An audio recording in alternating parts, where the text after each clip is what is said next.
Send it to the cloud. Got it? Cool. Yep. All right, I'm here with Justin Caine, owner of Good Fruit Video here in Lansing, Michigan. Thanks for jumping on, man. Appreciate it. Yeah, Um, absolutely. Well, real quick, yeah, are you actually are you gonna use this recording to yeah, we'll like use it. put on online? Yep. Oh, okay. Okay. I thought you were just recording it for like to review it. But no, that's totally fine. My Yeah, daughters are here, so I'll hopefully we can keep them quiet. it's no big deal. It doesn't matter. Super casual, anyways. All I'm right. probably gonna have dogs barking at some point and chasing the cat, and Yep. so yeah, no big deal. Yeah. Yeah, so let's jump in. Why don't we start by you telling the story that you just told me before we started recording Yeah. about your brain tumor and Yeah. kind of that whole part of your story. Yeah. So what a lot of people don't know or don't think about is disability is the only minority that you can become a part of at any time. All other minorities, you know, you're kind of you're born with.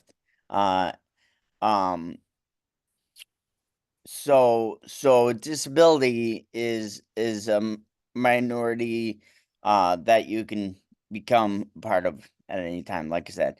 Um so I I was born able-bodied. As a good portion of people with disabilities are born able-bodied. And it wasn't until I was 10 years old that I became disabled. And what happened was I was getting driven to school by my dad, and I bent down to tie my shoe, and there was massive pain that I can't even describe. It was just horrendous. And I started vomiting and passed out. And what happened was for quite a long time before that, no one knew. Um, I had cancer in my brain, and that cancer had overtaken a part of my brain called the cerebellum, which is in the back. And it had grown the cerebellum so large that your brainstem is where the excess liquid in your brain drains. But it had grown so large that no liquid could actually drain from my brain. So when I bent down to tie my shoe, there was so much pressure that it actually hemorrhaged. So it actually tore my brain. And so it's quite painful. And so I vomited, I passed out. My dad rushed me to my school. They called the ambulance and rushed me to Sparrow Hospital. Had a 7.5 hour surgery. Um, and they, when they were done, they were just like, we don't know what's gonna happen. I mean, there was so much blood and if they nick your brainstem, you die. Yeah. Yep. So they couldn't get out all the cancer. So they had no idea what was gonna happen. And so, fast forward, I was in a coma for a while, and I came out of it, and I couldn't walk, I couldn't talk, I couldn't swallow. One of my eyes was turned all the way in. Um, and so basically, what I had to do from there is while I was still battling cancer, because the cancer wasn't fully gone, I was relearning how to walk and talk and swallow and all that kind of stuff. And so that was a challenge. About 3.5 months in the hospital, and then finally I went home. I was still in a wheelchair, um, and slowly but surely you know, kept learning how to do stuff a little bit more, um, while also, you know, doing the treatments and I never did chemotherapy. My stuff was all pretty experimental. I did radioactive seeds after the initial surgery. Honey, honey, no, I'm on a thing. I know, but you have to wait till I'm done.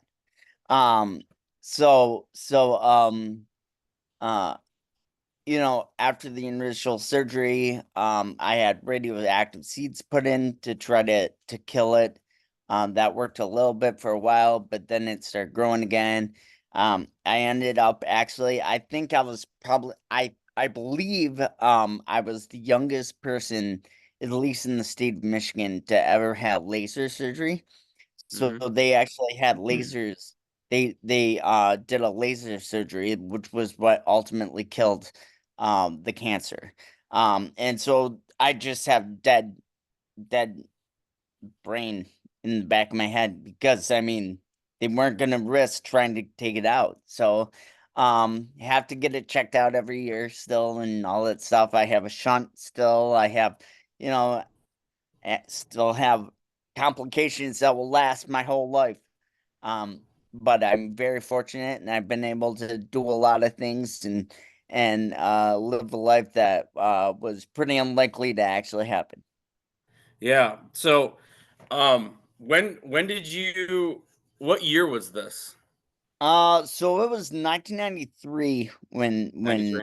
I had my cancerous brain tumor hemorrhage. Yeah. Okay. So you're a touch younger than me. Um, did you grow up in the Lansing area? I did. Yep. Yep. Yeah. Yeah, because you So said you went to Sparrow for that. Was all that local? Was everything that you did local as far as the treatment, or did you uh have to like travel? yeah, I mean, um a lot of the treatment and stuff was at Sparrow. I did go to Children's Hospital in Detroit for the laser surgeries and that kind of stuff. Lucia Zamorano is the doctor that ended up doing my laser surgeries. She's a specialist. She's amazing. I still see her, when I go back and get my MRIs on my brain and stuff. And yeah, so between uh here and then Children's Hospital in Detroit was where all my treatments were. I So, wasn't out of state at all or anything. so you, as you got older, you participated in the Paralympics. Now, before you had your, I don't know, I guess we'll call it injury, but um, did you participate in athletics before that, or was this something later in life you were like, Oh, man, this is no. what I'm going to do? No. So I mean, prior to my brain tumor hemorrhage, the only thing I ever really did was swimming, and I was god awful at it. Like you don't even want to see the videos. I mean, I couldn't stay straight in a lane. I was always like the last one by like 3 minutes, and yeah, it was bad. So I was never into athletics at all. And then after my brain tumor hemorrhage and subsequent surgery and recovery and all that kind of stuff, I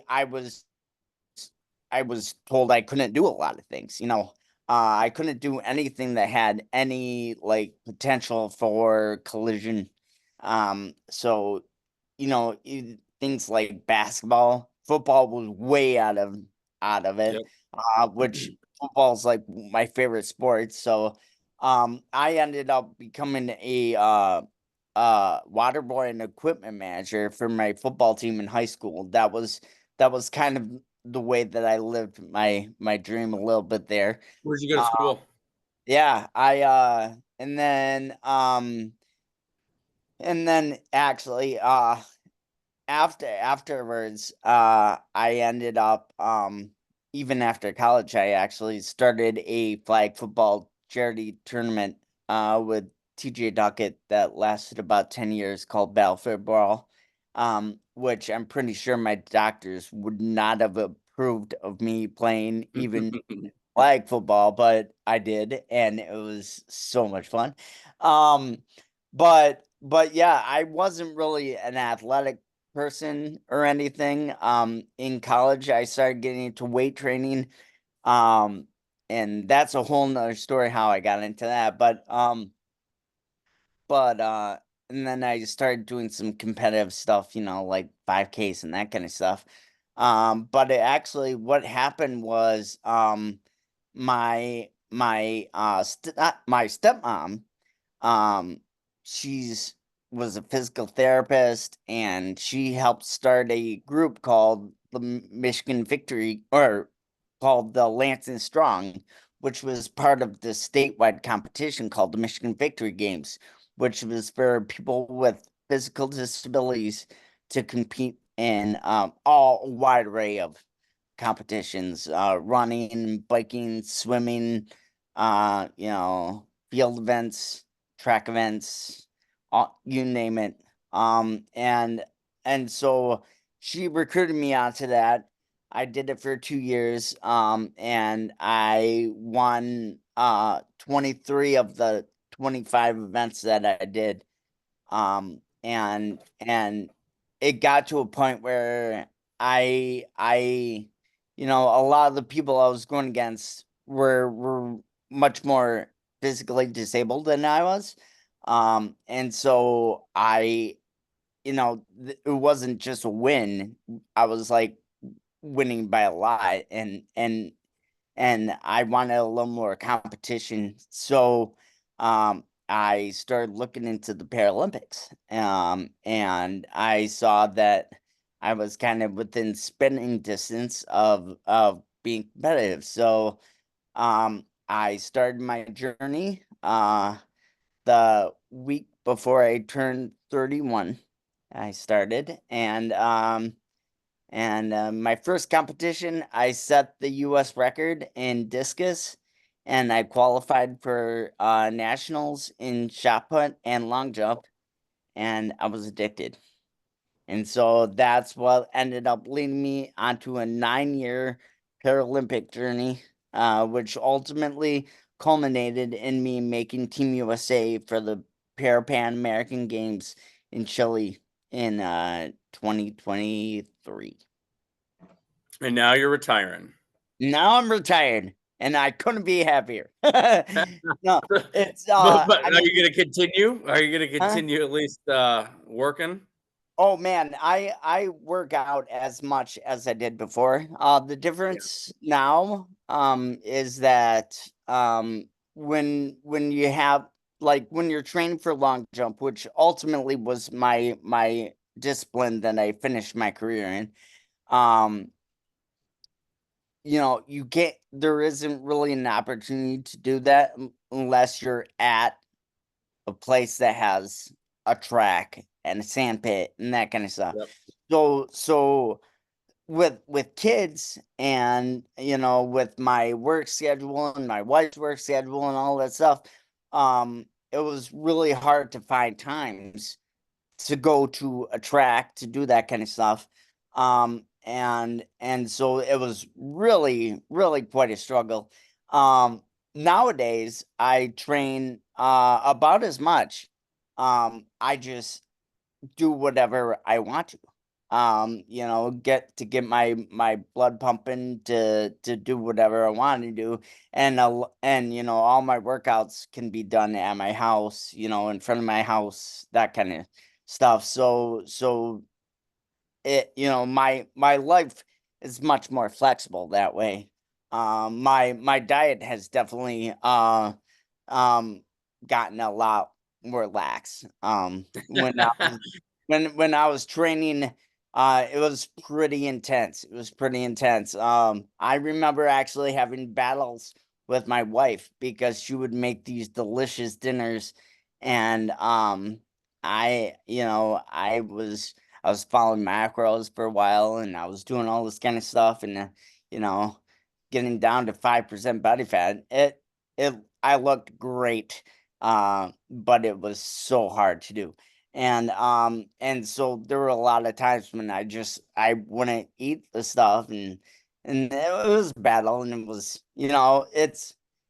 it's different when you're trying to do something that's so unique.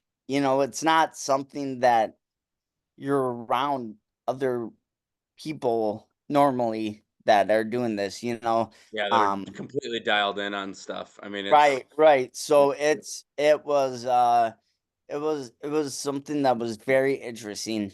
It was kind of a lonely lifestyle, yeah, all right. being a business owner can be a pretty lonely lifestyle too.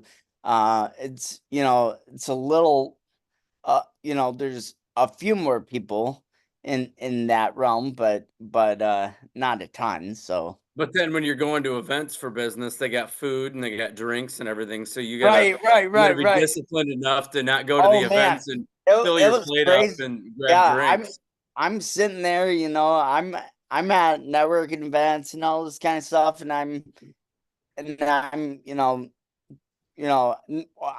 I would go dry during my seasons. So, but then anything I ate, I'd take pictures of it all, and then I'd put in my macro stuff, and everything. It was pretty freaking intense.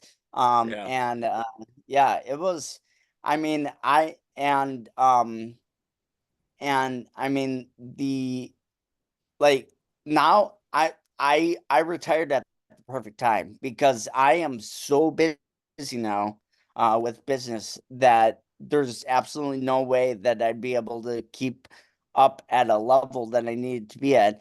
And because of my advanced age in my sport, um I had to be even more extreme with diet and discipline yep, and all that kind of stuff. Especially, I couldn't train nearly as much as a lot of other people and all this kind of stuff. And so I mean, it was stressful. I don't really miss a lot of that stuff.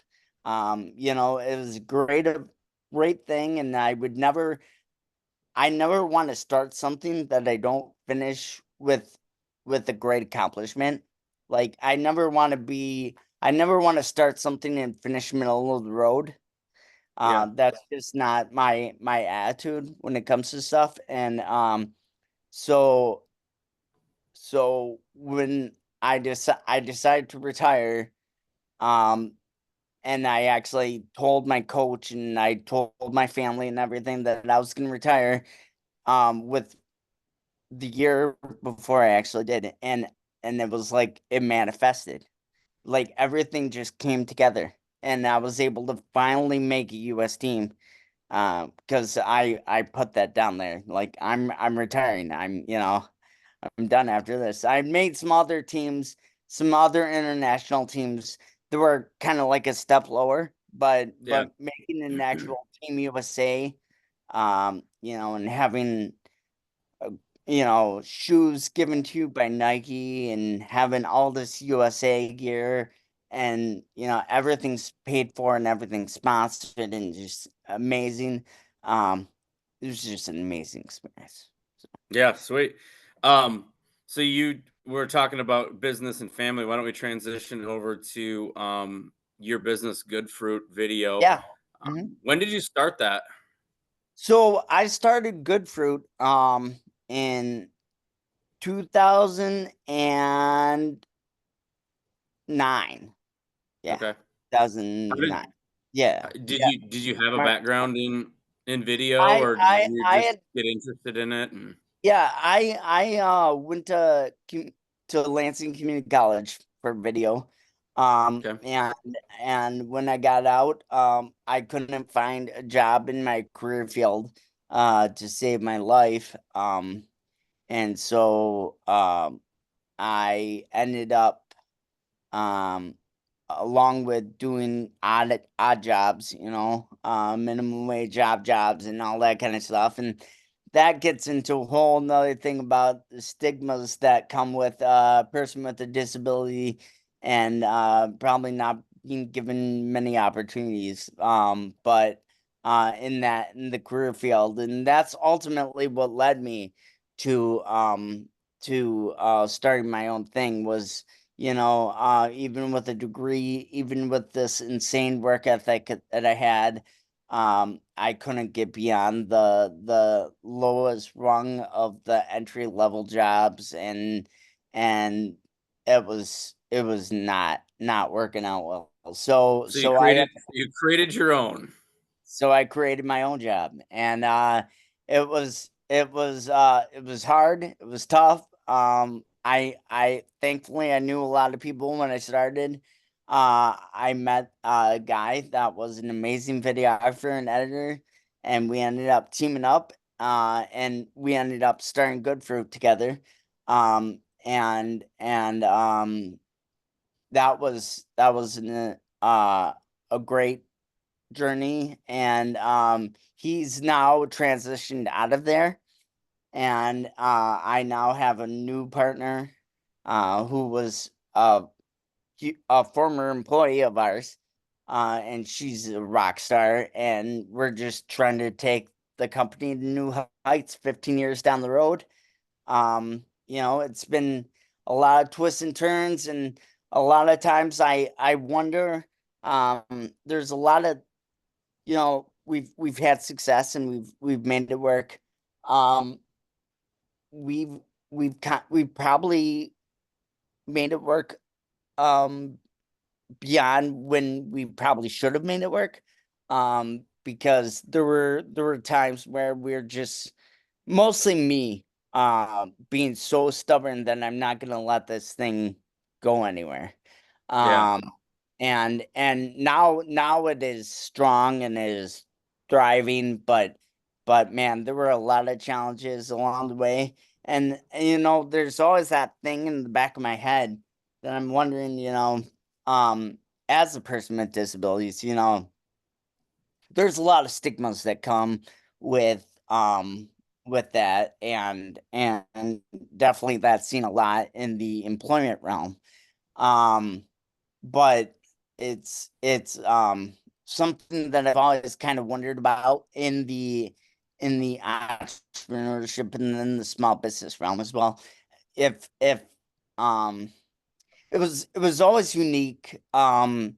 Like there's the 10 over 10 award Yep. uh through Yep. the Chamber of Commerce, and I was named one of the 10 over 10 within a year of starting my own business when I wasn't making any money. I was the That's youngest 30. person at the time to That's ever. 35 and under, right? Is that what that one is? It's 30, it's Yeah, I 10 over think it the was next 10, 35 and under, I think is what it is. yeah, and I was 24. Oh yeah. And I wasn't making, I mean, my business was not anything at the time, and it was just me trying to do stuff, and I always had that thing in the back of my head that maybe I won it because I was that token disabled of himself. But with that said, it did help catapult me to keep going and keep pushing and keep striving, and I've gotten, like I said, 15 years later, now I'm pretty proud of what we've been able to accomplish, and I'm You're super one of excited about where we're going. You're one of the crazy ones that just keep pushing. I mean, that's Oh everybody, yeah, I think, that's got a business at so many points in the journey right, are like, dude, what am I doing? Like, this is right, ridiculous. I right. shouldn't be doing this. Well, But you just keep going and keep going, and you have success and waves up and down. And oh yeah.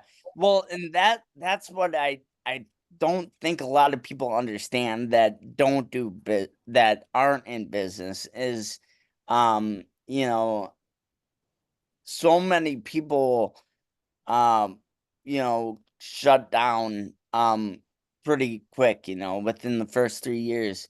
yep, Um and and and gosh, the failures don't stop after 3 years. They just keep coming. And just after a while, though, you just get used to it. And it's just a part of life, and you grow with the failures to the point where um they don't scare you. When I started, you know I would be scared to death, when things would go wrong, and the bank accounts looking really bad, like red bad, yep. and all that kind of stuff. Yeah, They pulled and that money out, and I didn't have that money in there, so right, now I'm in a right. negative. Or, I'd get super depressed when if we worked on a proposal and it didn't go our way or whatever, and then after a while, it's part of the game, baby. Like, you gotta get used to it, and because it never changes. It never No. it's you know it it never gets easier. You just get better at it.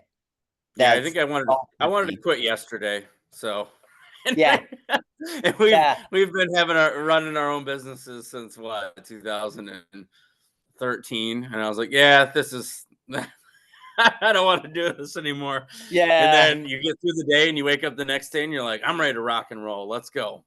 Right, right. And you just keep going. You just keep going. You love the pain. You love the pain. You got to. So what do you guys specialize as far as video? Yeah. What do you guys do? So we're B2B. We're strictly B2B. So we don't do weddings. We don't do any of that kind of stuff. All business stuff. Um, our bread and butter is more of the mini documentary Okay. type videos where there isn't really like scripts or anything. However, we do a lot of that stuff too. But I mean, when it comes to businesses, there's so many uh there's so many opportunities for video that I feel a lot of companies just miss. Whether it's to recruit talent, Yep. um, to celebrate where they've been and where they're going, to get their team on the same page, um, to obviously to sell their services and their products. Um, train their employees, train their customers. There's so many opportunities for video and businesses, and we've done a lot of them. A wide variety of different ones for all sorts of organizations. Some of the large companies that we work with are the Chrisman Company, Sparrow Health, which is now U of M's. Uh, I wouldn't say uh, yeah, he means he loves working for him. I still love working for them. I just, the whole U of M thing is still, but, um, Michigan State University, we do a lot of stuff in the disability realm as well. In the disability field, we work with, community mental health. We work with Disability Network Capital Area, um, Alt Shift, which is an awesome organization that does a lot of assistive technology kind of stuff, and just a wealth of stuff. But yeah, we've definitely kind of dug in a lot in the disability realm, just because that's who I am, and that's so I've kind of attracted those kind of organizations. And then when it comes to organizations that aren't disability focused, also kind of turning their turn them on to accessibility for their videos, and making sure that they have the right kind of accessibility so that they're maximizing their video. Yep. They're getting it to people that, if um a lot of people think about closed captioning or stuff, or at least they should, but I couldn't tell you how many videos I see all the time that have music, and they're, beautiful shots and music, but there's no other audio beyond that.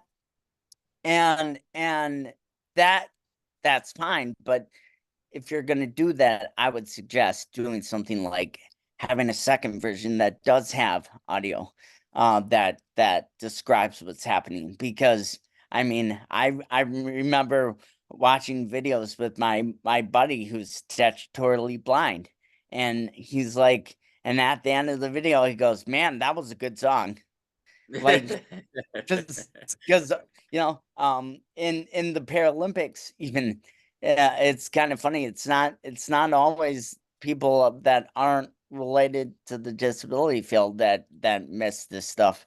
I went to a camp for Paralympic stuff, and they showed a highlight reel of the 2016 Paralympic Games, and it was all these action shots and beautifully shot, and music.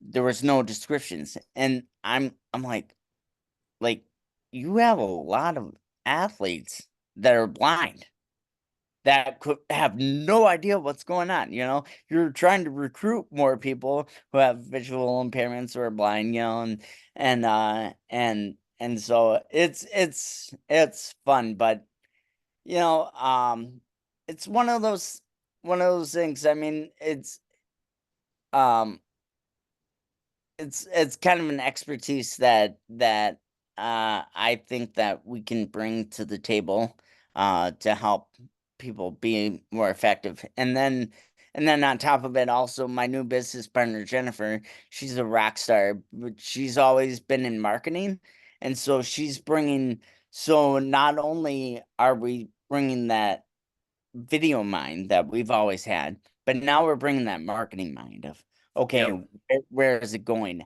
How is it going to be impactful? Who, all that kind of stuff. So we're just taking it at next level. Cool. So you've got, I kind of look at it as you've got like three things here, right? You got the Yep. Paralympics, you got good fruit, and then you got your family. So why don't you tell us a little bit about your family? Oh yeah, definitely. My family's awesome. We got my wife. We've been married for 11 years now. Um, she's awesome. So, so, so smart. She works for Jackson National Life as a product analyst. And then we have two beautiful daughters, Felicity, who's about to be 11, and then Silas, who's 7. And they're just awesome. They're on summer break, and thankfully they've been pretty quiet while I've been doing this interview, because I'm working from home to watch them. And yeah.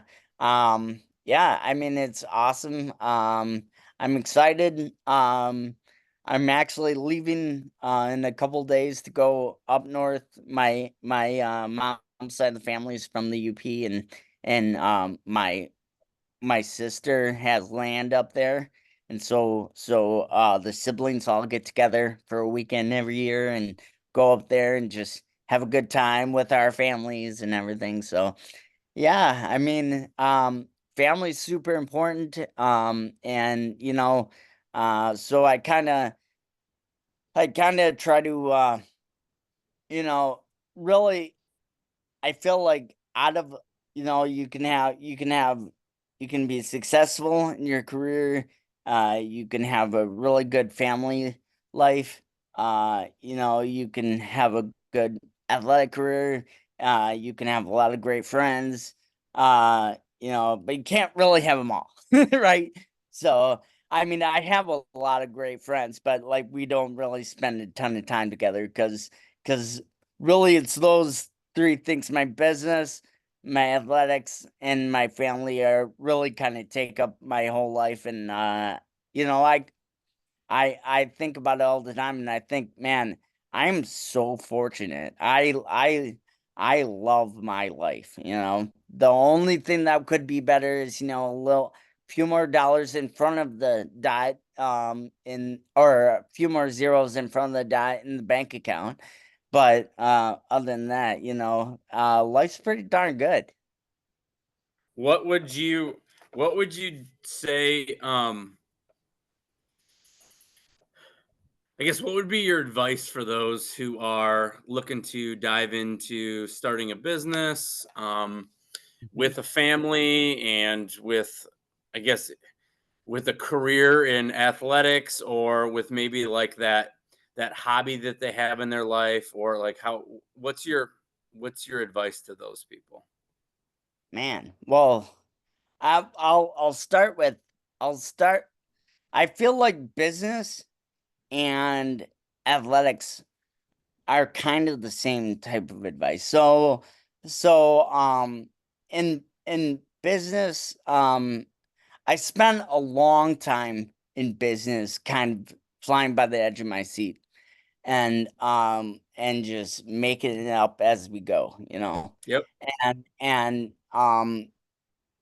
eventually I got to the point where I understood that you really need what you need to do is obviously when you start in business, you're going to be making some stuff up as you go. I mean, you don't have all the answers, but what you need to do is you need to document and document and document and document. And you go out there, you try something, some stuff goes well, some stuff doesn't go well, document it.